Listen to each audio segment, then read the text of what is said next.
belakang kita. Kalau masalah salafi wahabi ini istilah, ya Allah, ini fitnah teman-teman sekalian. Ini fitnah. Dari mana istilah wahabi ini, dari mana istilah salafi ini? Ini fitnah. Setiap sebagian teman-teman kita yang berpegang pada sunnah Nabi SAW sering mengatakan kita kembali kepada pemahaman salaf. Pemahaman salaf maksudnya sahabat. Salaf itu orang terdahulu. Dikatakan pesantren salafiyah, pesantren yang dulu, tradisional gitu kan. Jadi itu pemahaman kembali kepada salaful ummah. Hanya itu. Begitu dikatakan kembali kepada salaf sahabat, oh ini kelompok salafi namanya. Nisbatkan. Dari mana ini penisbatan ini gitu kan? Kemudian wahabi, apa wahabi ini? Dari mana istilah ini? Ini keluar dari mulut orang-orang yang tidak bertanggung jawab. Kalau kita lihat cirinya orang wahabi, yang dianggap wahabi orangnya berjenggot, jalankan sunnah Nabi. Kalau sholat ke masjid, istrinya pakai tutup aurat. Ya, di rumahnya jauh dari perbuatan dosa. Ini nih kelompok nih. Diolok-olok, wahabila. Saya pernah dimasukkan dalam grup gitu kan. Saya lihat semuanya disatuin, teman-teman dari semua ormas ada, termasuk nama saya masuk di situ. Banyak, mungkin ada 80 atau 100 orang ustadz, kiai dan seterusnya. Baru saya masuk di situ saya sudah baca. Ah, ini banyak ustadz-ustadz wahabi, dimain-mainin gitu, tulisannya pakai O. Wahabilah ini. Oh ini wahabi ini suka tolak salawat, suka tolak zikir, suka tolak doa. Saya berpikir kalau saya mau tanggapin, ini 80 orang, 100 orang di situ, kemudian akan habis waktu saya menyita di situ. Sudahlah, saya keluar, minta maaf, saya nggak ada urusannya di sini, saya keluar. Karena yang bilang orang-orang yang pernah belajar di Saudi teman-teman benci sama zikir itu siapa? Anda yang fitnah itu. Gimana caranya? Orang yang belajar di Madinah, di Masjid Nabawi, di Mekah, zikir kepada Allah. Bahkan mereka paling banyak zikirnya kepada Allah.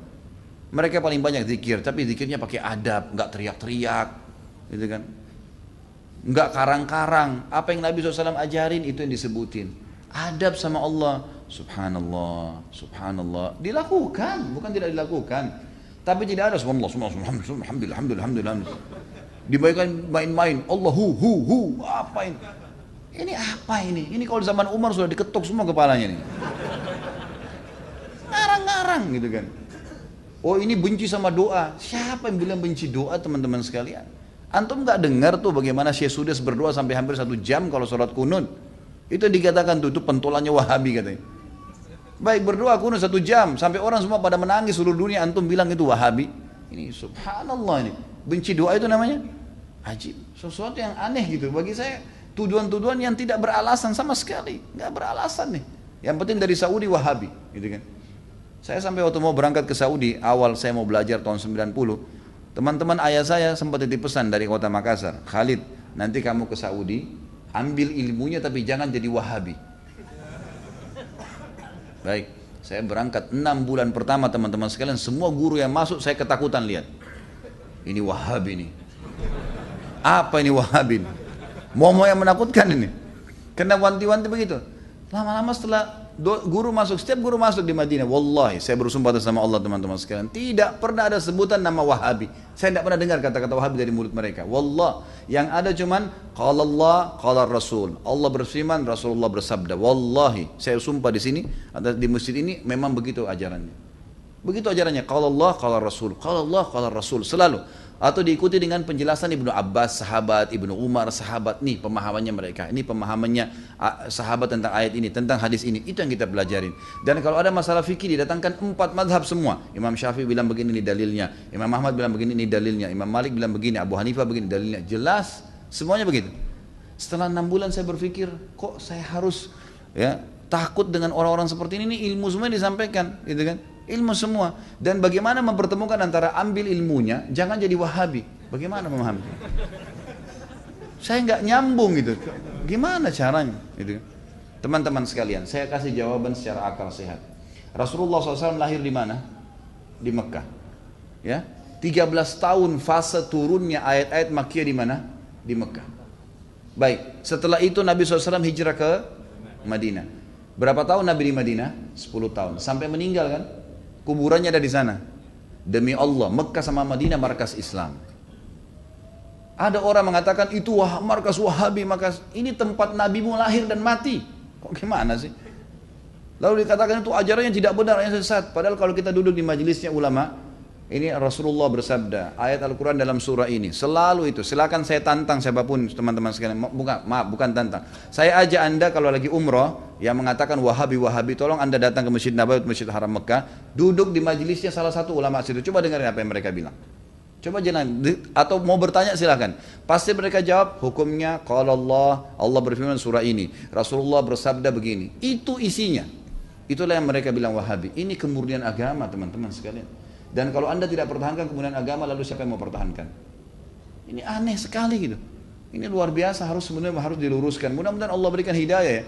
Banyak orang Islam yang tidak faham, ya, dia kukunya masih panjang, sholatnya masih Senin Kamis, ikut-ikutan Wahabi juga.